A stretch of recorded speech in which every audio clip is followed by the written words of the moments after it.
시청자 여러분 안녕하세요. 코인 뉴스룸 진행을 맡은 이지영입니다. 오늘도 여러분들에게 암호화폐 시장에 관한 다양한 동향들과요. 또 여러분들에게 도움될 만한 다양한 정보들 함께하겠습니다.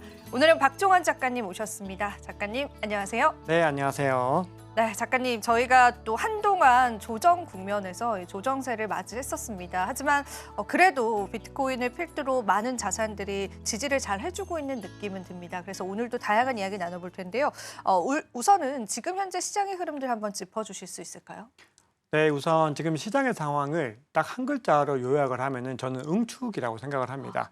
이 비트코인이 과거의 패턴을 한번 살펴보면은 작년 2024년 한번 돌이켜 보면은 딱 2번 상승했습니다. 3월 달에 한번 쏘고 11월 달에 한번 쏘고 그렇게 장을 마감했는데 그 나머지 기간들은 계속해서 응축의 기간을 겪었습니다. 그러니까 비트코인은 원래부터 움직일 때 계속해서 상승하는 종목이 아니라 꾸준히 응축 과정을 거치고 나서 폭발적으로 상승하는 흐름을 가져간다는 거죠. 근데 지금 시점도 약간 그런 국면에 와 있다라고 저는 개인적으로 보고 있습니다. 지금 한번 보시면은 촬영 시점 기준으로 대략 2주 정도를 갖다가 정말 좁은 변동폭 속에서 움직이고 있는데 이 변동성 지수를 한번 살펴보면은 역사적으로도 이 정도로 작은 변동폭이 별로 없었다는 거죠. 거기다가 알트코인이 그렇게 무너지는 동안에도 비트코인이 계속해서 좁은 변동폭을 유지를 하면서 중요한 구간들을 잘 지켜내고 있다라고 하는 부분들은 이제는 한 단계 도약을 하기 위해서 뭔가 강하게 응축을 하고 여기에서 매도할 사람들은 다 내보내고 그 다음 도약을 준비하고 있는 과정이 아닐까 그렇게 생각을 합니다. 그래서 현재 1분기가 지금 지나가고 있는데 아마도 우리 과거의 어떤 패턴 그대로 해서 1분기나 2분기 중에는 뭔가 어떤 반등의 움직임들이 나오지 않을까 개인적으로 그렇게 생각을 합니다. 그러면은 지금은 응축의 과정이다라는 관점에서 우리가 시장을 봐야 될 것 같고요. 또 이제 중동에 오일머니가 들어왔다라고 합니다. 이게 어떤 의미인지 먼저 풀어주실 수 있을까요? 네, 이거는 여러 가지 의미들을 가지고 있는데 우선 기본적으로는 우리가 채택이라고 하죠. 비트코인이 가격이 상승하기 위해서는 과거에는 채굴 관점에서 사이클을 굉장히 중요하게 생각을 했습니다. 근데 이거는 여전히 굉장히 중요하고 앞으로도 계속 중요한데 지금 현재 시점에서는 비트코인의 거의 94%가 시장에 유통이 되고 있다 보니까 이 유통되고 있는 비트코인을 갖다가 많이 이렇게 채택을 해줘야지 계속해서 비트코인 가격이 상승을 할 수 있는데 그 어떤 주체들이 이 개인에서 기관으로 바뀌고 있는 정황들은 이미 충분히 포착이 됐는데 그 흐름들이 이제는 국가적인 차원으로 넘어가느냐 마느냐 그 길목에 현재 와 있습니다. 그래서 미국에서 국가 전략적인 준비 자산으로 채택할지 여부가 굉장히 중요하게 작용을 하고 있는데 그런 가운데서 중동의 국부 펀드, 아부다비의 국부 펀드인 무바달라라고 하는 곳에서 비트코인 현물 ETF, 그중에서도 블랙락의 IBIT를 갖다가 상당량 보관하고 있는 것들이 확인이 됐습니다. 이런 흐름이 나온다는 거는 우리가 그동안에는 중동에 오일머니가 들어올 거야. 이런 기대치에 의해서 시장이 움직였다면은 이제는 실제로 들어왔다라는 것이 확인됐고 이렇게 들어왔다라고 하는 것은 앞으로도 더 많은 양들이 유입될 가능성을 전제로 하고 있기 때문에 향후에 국가를 기반으로 한 대규모 자본 유입이 들어올 수 있다라는 시그널을 주고 있다라고 생각을 합니다. 실제로 오일머니가 들어왔다라는 거는 이제 우리가 오일을 거래할 때 암호화폐가 쓰였다라고 이해를 하면 될까요, 작가님? 우선은 이 의미는 블랙락의 현물 ETF를 담고 있는 거기 때문에 국부펀드의 차원에서 현물 ETF를 담고 있는 겁니다. 즉 우리가 지금 시점에서 가격의 상승을 견인할 수 있는 가장 중요한 요인을 갖다 딱 하나만 뽑으라고 하면은 현물 ETF 수요입니다. 현물 ETF에 받은 자본이 들어와야 되고 지금 조정을 겪고 있는 구간들 한번 보시면은 3월 달과 11월 달 대비로 작년 3월, 11월 대비로 현재 현물 ETF 수요가 굉장히 많이 꺾였습니다. 그런데 작년 4분기 기점으로 이런 내역들이 확인이 되고 이 표를 한번 보시면은 뭐 밀레니엄이라든지 아니면은 밑에 시타델도 보이고 모건 스탠리 같은 회사들도 보이죠. 이렇게 미국을 대표하는 굵직굵직한 헤지 펀드와 이 자산 운용사들도 계속해서 현물 ETF에 들어오고 있다는 거죠. 그런 가운데서 국부 펀드까지 같이 들어온 거기 때문에 현재 시점에서는 우리가 봐야 되는 중요한 관점은 비트코인이 자산으로서 계속해서 주요 기관들과 국가에서 채택하고 있다. 이 부분들을 주목하셔야 됩니다. 사실 저도 13F 보고서를 봤는데 실제로 우리가 뭐 JP모건이라든지 모건 스탠리 쪽에서 ETF를 채택했던 비율 자체가 굉장히 늘어갔더라고요. 그래서 그런 부분들을 긍정적으로 볼 것 같은데 많은 은행들도 비트코인을 선택하고 있는 것 같아요. 그 내용도 좀 들어볼 수 있을까요? 네, 은행 같은 경우는 현재 시점에서 본인들의 자본을 갖다가 이런 식으로 매집을 하는데 활용한다기보다는 이 커스터디라고 해서 이 비트코인을 갖다가 수탁하는 기관들이 은행이 됐을 때 얼마나 많은 호재들이 있을까 이런 부분들에 더 많이 주목이 되고 있습니다. 그래서 우리가 SAB 121이라고 해서 이 게리 겐슬러가 나가기 전까지 어떻게든 추진하려고 했던 이 규정을 갖다가 바로 이 게리 겐슬러가 나가자마자 SEC가 이 폐지를 했는데, 중요한 거는 이 폐지 시점인데 사실 폴 애킨스가 아직까지 정식적으로 SEC 위원장으로 임명이 안 됐습니다. 아직까지 되려면은 4월에서 5월은 돼야 된다는 전망들이 나오고 있는데 2월, 아직 현재 2월 상황이고 TF에서 지금 현재 전체적인 방향성을 가져가는데 이 TF에서 그 중요한 규정을 바로 없애버린 겁니다. 그럼 그 얘기는 현재 SEC가 가고자 하는 방향성이 너무 명확하다는 겁니다. 위원장이 오기도 전에 이미 그런 굉장히 시장을 압박했던 요인들을 하나하나씩 제거를 하고 있거든요. 거기다가 오늘 또 전해진 기사에서는 SEC가 본인들이 스스로 소송을 또 철회를 했는데 어떤 소송이었냐면은 디파이를 갖다가 굉장히 방해할 수 있는 그런 요인들이 있는 또 규정들을 갖다가 본인들이 또 알아서 취소를 했습니다. 이 얘기는 현재 SEC가 가고자 하는 방향성 자체도 계속해서 이런 방향성들을 가져가고 있기 때문에 결국은 중장기적으로 전통금융의 자본들이 이 암호화폐 시장에 들어올 수 있는 통로가 더 강해졌다고 볼 수 있죠. 그러면은 현재 시점에서는 은행들이 커스터디에 집중을 한다면은 향후에는 정말로 이 자본들이 더 많이 시장에 유입될 수 있기 때문에 결국은 트럼프 행정부에서 원하는 방향성, 즉 전통금융과 이 크립토가 결합하고자 하는 이 방향성들이 계속해서 계획대로 가고 있다라고 봐야 되겠죠. 네, 좋습니다. 사실 이제 소송을 중단했다라는 소식들은 저도 굉장히 많이 들었었고, 바이낸스 그리고 이어서 XRP에 관한 소송 중단 가능성들도 시장에 좀 나오고 있더라고요. 그래서 실질적으로 이제 크립토 업계에 했었던 SEC의 많은 소송들이 이제는 더 이상 의미 없어지지 않을까. 그게 또 암호화폐 시장에서는 호재가 될 수 있기 때문에 많은 분들이 기대감을 가지고 있는 것 같습니다. 근데 SEC 측에서는 이런 의견이더라고요. 아직까지 우리가 명확한 규제가 이제 SEC 쪽에서 나오지 않았기 때문에 일단은 중단을 한다, 이런 의견인데, 일단 암호화폐 시장에 관한 전반적인 규제에 관한 방향성들도 좀 잡혀가고 있을까요, 작가님? 네, 현재 잡혀가고 있다고 생각을 합니다. 그리고 최근에 이제 하워드 루트닉이라고 해서 상무장관이 이제 정식적으로 인준이 이제 통과가 돼가지고 이 재무장관보다는 약간 좀 박빙이었던 것 같습니다. 반대 의견들도 좀 있었는데 그럼에도 통과가 되면서 지금 전체적으로 트럼프 행정부의 기조 자체가 친암호화폐 인사들을 완전히 채워주고 있는 것들을 확인할 수 있죠. 그러면은 그런 방향성들이 전체적으로 SEC뿐만이 아니라 이 트럼프 행정부 전체적인 기조를 반영을 합니다.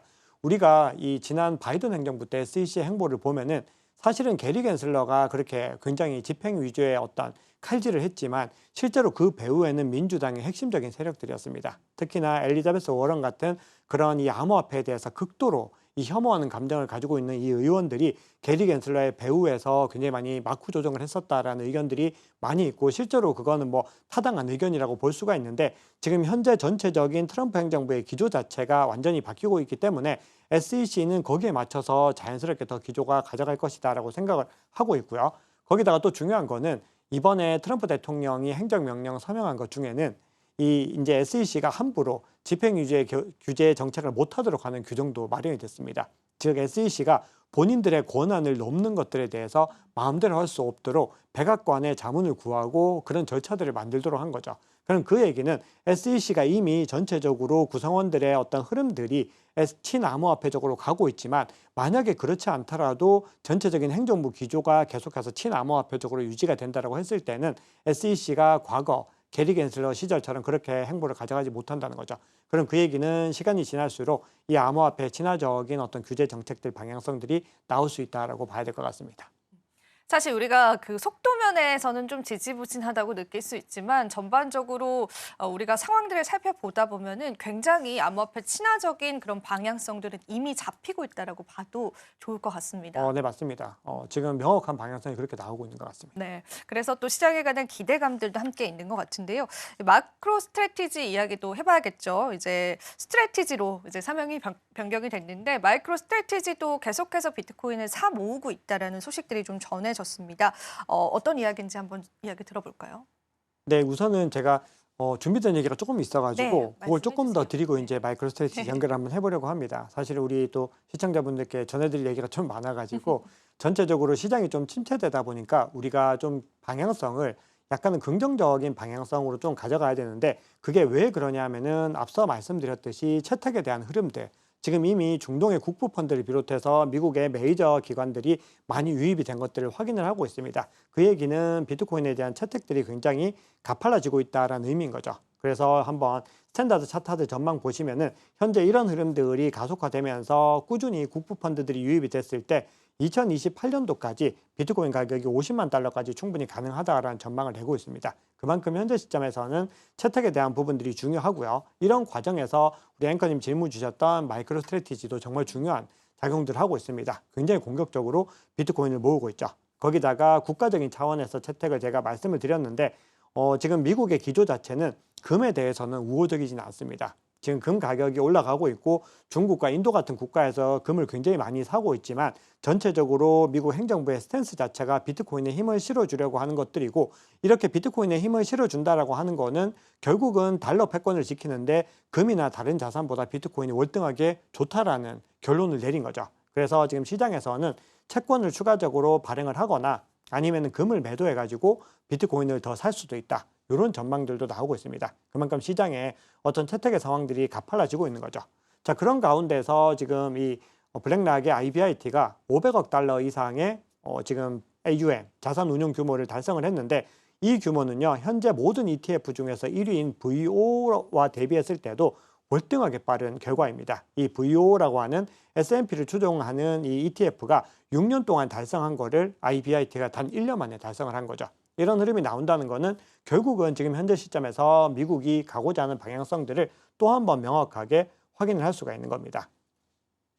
자, 그런 가운데서 이 마이크로 스트래티지가 이제 또 비트코인을 더 공격적으로 모으고 싶다라는 관점을 밝혔습니다. 그러면서 20억 달러 규모의 전환사채를 발행해서 또 비투를 통해서 비트코인을 많이 매집을 해보겠다라고 지금 밝히고 있는데요. 이런 흐름들이 현재 시점에서 가격에 뭐 바로바로 반영은 되지 않고 있지만 앞서 말씀드렸듯이 응축입니다. 이렇게 계속해서 물량들이 계속해서 매집이 된 상태에서 이제 본격적으로 개인 투자자들까지 들어와서 매집 행렬을 더 가속화시켰을 때는 이제는 지금 현재 있는 구간들로는 다시 돌아올 수 없는 이 강을 건너게 되는 거죠. 왜냐하면 이 구간에서 많은 응축이 이루어졌다라고 하는 것은 굉장히 강력하게 방어할 수 있는 지지선이 생겨난다는 의미입니다. 그렇기 때문에 이렇게 마이크로 스트래티지가 공격적으로 이 스트래티지가 계속해서 매집하고 있는 이 구간들을 투자자들은 투자의 관점에서 잘 활용하셔야 됩니다. 좋습니다. 계속되는 기업 쪽의 수요도 있는 것 같고요. 또 앞서서 제일 처음으로 작가님께서 13F 보고서를 보여주셨는데 같은 맥락에서 여러분들 계속 비트코인을 채택하고 있는 여러 기관들의 관점들 살펴보시면 될 것 같습니다. 정부 측의 그런 관점들도 같이 더불어서 보시면 좋을 것 같습니다. 그리고 저희가 또 거시경제, 매크로 변수도 항상 이야기를 하잖아요. 이 상황은 지금 어떨까요? 네, 우선 지금 현재 상황은 오늘 이제 FOMC 회의록도 공개가 됐는데 네. 전체적으로 연준의 스탠스가 여전히 매파적입니다. 회의록을 봐도 계속해서 고용이 견고하고 그리고 인플레이션이 잘 잡히지 않는다. 왜냐하면 최근에 소비자 물가지수와 생산자 물가지수가 모두 다 이 예측치를 월등하게 상회를 했습니다. 그런데 그 결과들은 사실 계란값이 폭등한 영향들이 있고 그리고 계절적인 변수가 있기 때문에 시장에서는 이걸 갖다 그냥 무턱대고 신뢰를 하지는 않습니다. 그런 것들을 다 고려를 하고 있는데 그럼에도 인플레이션이 좀 꺾이고 있다는 시그널들이 약화된 것들은 사실이기 때문에 연준의 입장에서는 계속해서 원론적인 매파적인 스탠스를 유지할 가능성도 열려 있습니다. 그런데 우리가 좀 중요하게 봐야 되는 것은 결국은 이 어떤 정책의 방향성들을 언제까지 이어갈 수 있을지 생각해 보면은 그 구간들이 생각보다 오래 가지 않을 수도 있다라는 거거든요. 그 이유로 들 수 있는 것이 지금 미국 행정부에서 계속해서 핵심적인 정책으로 가져가는 것이 이 연방정부의 공무원들을 대규모로 삭감을 해가지고 정부의 효율성을 높이는 거죠. 그래서 지금 도지라고 해서 정부 효율부라고 하는 부서를 일론 머스크가 이끌고 있는데 현재 10,000명을 벌써 해고를 했고 앞으로도 30,000명에서 40,000명까지 더 해고를 할 가능성이 있기 때문에 이렇게 고용이 계속해서 축소가 된다라고 하는 것은 결국은 지금까지는 연준이 고용이 견고하기 때문에 우리가 그런 것들을 이제 계속해서 통화 정책을 갖다가 늦출 수밖에 없다라고 했지만 만약에 고용의 흐름들이 꺾이게 됐을 때 연준이 지금의 기조를 유지할 수 있을까 그런 부분들을 보시면은 좀 고민이 된다는 거죠. 그래서 지금 이 표 한번 보시면은 이 표가 지금 최근에 워싱턴 DC에서 이 실업수당 청구 건수가 올라가고 있는 거를 집계한 표입니다. 그만큼 지금 계속해서 주요 행정부서에서 계속해서 고용을 갖다가 지금 단추 삭감을 하고 있기 때문에 이런 것들이 중장기적으로는 반영이 될 거라는 거죠. 그리고 관세 정책의 영향으로 인플레이션이 상승할 수 있다. 이런 전망들도 있는데 그런 관점들에 대해서는 최근에는 좀 반대의 관점들이 많이 나옵니다. 이 관세를 만약에 올렸을 때는 오히려 생산성이 내려가면서 교육 자체가 축소될 거라는 거죠. 그러면은 결국은 이런 흐름들은 오히려 경기를 위축시키는 국면으로도 갈 수 있고 반드시 인플레이션을 상승시키는 거는 아니라는 거죠. 그렇기 때문에 이런 여러 관점들 속에서 지금 거시경제의 변수는 아직까지는 불확실성으로 남아있다. 이렇게 좀 결론을 내려야 될 것 같습니다. 사실 저 표만 보더라도 거시경제에 관한 불안감은 여전히 있을 것 같고 트럼프 행정부의 영향을 좀 받아가는 것도 확인이 되고 있기 때문에 우리가 다각화해서 시장 리스크들은 언제나 여러분도 염두에 두셔야 될 것 같습니다. 자, 그래도 큰 호재가 있다고 들었습니다, 작가님. 우리가 또 기다릴 만한 그런 호재가 있을까요? 네, 우선은 지금 현재 시점에서 호재를 몇 가지를 정리해 보면은 가장 좋은 것은 규제에 대해서 방향성을 명확하게 해주는 겁니다. 최근에 비트코인 가격이 조정을 받은 중요한 이유가 이 크립토 차례인 데이비삭스가 기대에 못 미치는 발언을 했었던 것 때문이다라고 지난 방송에서 언급을 드렸는데 최근에 이 데이비삭스가 다시 이 포스팅을 통해서 이제 얼마 안 남았다 이런 이야기들을 하고 있습니다. 그런데 이 배경이 굉장히 좀 재밌는데요. 이렇게 본인이 다시 트위터를 통해서 특정 인물을 리트윗을 해가지고 얘기를 하고 있는데 엘리노어 테럿이라고 이 폭스 비즈니스 기자인데 최근에 이 커뮤니티에서 많은 영향력을 발휘를 하고 있습니다. 그래서 여러 가지 어떤 의견들을 개진을 하고 있는데 최근에 어떤 얘기를 했냐면은 이 트럼프 행정부에 친암호화폐 인사들이 너무 많다 보니까 이 사공이 너무 많아서 배가 산으로 가고 있는 것 같다. 이렇게 얘기를 한 겁니다. 그러니까 약간은 좀 발끈하는 듯 하면서 그렇지 않다라고 언급을 하고 있습니다. 그러면서 곧 있으면은 중요한 발표가 예정이 되어 있으니까 한번 기대해 봐라. 이렇게 언급을 하고 있죠. 이 얘기는 아마도 지난번에는 시장에 실망감을 많이 안겨줬지만 이번에는 다를 것이다. 이런 관점으로도 해석을 할 수 있고 실제로 이 규제 방향성에 대한 부분들이 이제는 실무적 차원에서 많이 해소가 되었다. 이렇게 볼 수가 있는 겁니다. 그래서 현재 시점에서 이 부분들을 좀 주목해서 보셔야 되고요. 다음으로 중요하게 봐야 되는 거는 FTX에서 드디어 채권 상환이 이루어지게 됩니다. 지금 현재 16억 달러 가량의 이 FTX 채권자 이 물량들이 이제 상환이 되는데 현금으로 상환이 이루어지는데 이걸 받았을 때 어디에 활용하게 될까? 우리 앵커님은 만약에 이렇게 돈을 받았으면 어디에 활용하고 싶으신가요? 음, 만약에 FTX에서 제가 어, 그러면 다시금 우리 암호화폐 시장에서 매수를 하지 않을까요? 제가 원했던 네. 대답입니다. 네, 실제로 시장에서는 이 금액들이 고스란히 다시 암호화폐 유동성으로 돌아올 것 같다라는 전망들이 사실상 좀 지배적인 상황이긴 합니다. 그럴 것이 이 분들은 이미 이 암호화폐에 대해서 확실하게 믿음을 가지고서 일찌감치 투자를 했던 사람들이고 올해가 대세 상승장이 시작되는 해라는 거. 그러니까 본격적인 대세 상승장이 진행되는 해라는 거를 이미 알고 있다는 거죠. 거기다가 트럼프 행정부의 전체적인 기조 자체도 굉장히 친암호화폐적이기 때문에 이 자금들은 굉장히 한화로 한 23조 원, 20조 원 되는 규모의 자금들이 돌아올 수 있다라는 거죠. 그러면은 유동성에 의해서 비트코인 가격이 상승할 수 있다. 이런 기대감들이 나오고 있습니다. 네, 좋습니다. 저희가 또 시장에서 기다리고 있는 호재다라고 한다면 FTX를 통해서 피해를 보셨던 분들이 일부의 자금이라도 돌려받을 수 있다라는 그 가능성입니다. 이 투자자분들께서 다시금 시장에 유입될 수 있다, 즉 유동성이 유입될 수 있다라는 관점에서 본다면 호재로 파악을 해볼 수가 있겠고요. 또 우리가 실망했었던 차르 기자회견 역시도 다른 반전이 숨어 있을 수 있다라는 관점에서 우리 시장 그래도 긍정적으로 바라보면 좋을 것 같은데요. 그럼에도 불구하고 시장이 크게 움직임이 없습니다. 사실 요즘에 약세론이 너무 많이 나오고요. 강세장이 끝났다 이런 또 시청자분들의 의견도 많다 보니까 저도 덩달아 불안해지더라고요. 작가님은 이제 미소를 짓고 계신데 어떻게 생각을 하실까요? 네, 그런 구간들이 늘 기회였습니다. 왜냐하면 지금 시점에서 우리가 온체인 지표를 살펴봤을 때 대세 상승장의 사이클을 판별할 수 있는 가장 좋은 증거는 온체인 지표에 있고 그리고 실제로 우리가 4년 주기 사이클로 봤을 때 올해가 4년 주기 사이클의 정점을 가게 되는 해라는 부분들은 우리 모두가 인정하고 있는 거죠. 그러면은 우리가 여러 가지 증거들 속에서 과연 대세 상승장이 끝난 증거가 많을지 끝나지 않은 증거가 많을지 생각해 보면 어떤 것들이 많을까요? 저는 비교할 수 없이 월등하게 대세 상승장이 진행 중인 증거가 정말 월등하게 많다고 생각을 합니다. 왜냐하면은 지금 현재 시점에서 가격이 잠시 침체 국면, 그것도 비트코인이 굉장히 방어를 잘하고 있는데 그 증거 말고는 대세 상승장이 끝났다라고 하는 증거는 온체인 시그널상으로는 거의 나오지 않고 있거든요. 대부분은 대세 상승장이 진행되는 구간에서 방점을 찍고 있기 때문에 이런 구간들에서 만약에 투심이 약화되고 시장에서 불안한 기운들이 엄습하고 굉장히 부정적인 목소리들이 많이 나오면은 이때가 정말 중요한 기회구나 하고 이 매집을 하시는 게 좋습니다. 자, 그러면 지금 시점에서 왜 이렇게 가격이 안 오르느냐? 네. 이 부분은 제가 앞서 말씀드렸던 것처럼 비트코인은 작년에도 딱 2번 오르고 마감을 했고, 그리고 2023년으로 한 해를 더 돌려봐도 딱 4번 상승하고 마감을 했습니다. 원래 비트코인은 계속해서 이렇게 우상향하는 종목이 아니라 응축 이후에 빠르게 올라가는 종목이기 때문에 우리는 지금 구간에서는 실망하시기보다는 더 좋은 구간에서 잡기 위해서 계속해서 이 대응 전략들을 만들어 가셔야 되는 거죠. 좋습니다. 우리가 또 지난 패턴과 함께 비교를 해보면서요. 시장을 또 신뢰하는 투자자분들도 많기 때문에 여러분들이 조금 더 긴 관점에서 시장 바라보셔도 좋을 것 같습니다. 올해가 또 기대가 된다라는 코멘트까지도 기억에 남습니다. 자, 그럼 마지막으로 저희 온체인 지표, 주요한 지표들 하나하나 좀 살펴보겠습니다. 작가님. 네, 온체인 지표 한번 살펴보겠습니다. 네, 총 4장 정도를 준비를 했는데요.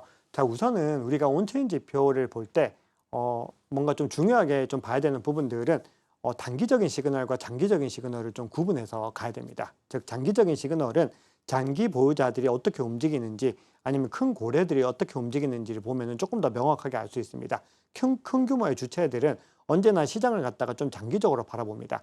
물론 고래들 중에서는 단기 트레이딩 고래들도 많이 있긴 한데 지금 현재 시점에서 시장에 많은 영향을 주고 있는 고래들은 일반적으로 바이더딥 구간에서 물량을 유의미하게 담는 장기 보유 고래들이 많이 있습니다. 그렇기 때문에 시그널들을 좀 나눠서 보셔야 되는데 우선은 좀 단기적으로 침체 국면들이 더 이어갈 가능성도 있다라는 시그널을 한번 살펴볼 텐데 이 시그널은 이 거래소 중에서 현물 거래소와 파생 상품 거래소에서의 어떤 순유입 유출의 흐름들을 집계를 한 건데 보시면은 이렇게 빨간색으로 표시된 구간들에서 가격이 하락하는 걸 볼 수 있습니다. 자, 이건 어떤 구간이냐 하면은 파생 상품 거래소에서 현물 거래소로 자본이 오히려 유입되는 구간입니다. 그건 어떤 의미냐 하면은 레버리지를 쓰지 않고 건전하게 투자를 하는 구간이기 때문에 실질적으로 시장에서 어떤 상승 국면에는 제한이 된다는 거죠. 즉, 다시 말해서 이 자본 자체가 뭔가 레버리지가 많이 끼고 뭔가 거품이 많이 낄 때 가격이 상승을 한다는 건데 현재 시점은 그런 자본들이 오히려 철수를 하는 움직임들을 보이고 있기 때문에 단기적으로는 조금 더 주춤할 가능성들도 열려 있다는 겁니다. 네, 그런데 현물 거래소에서의 또 움직임 한번 보시면요.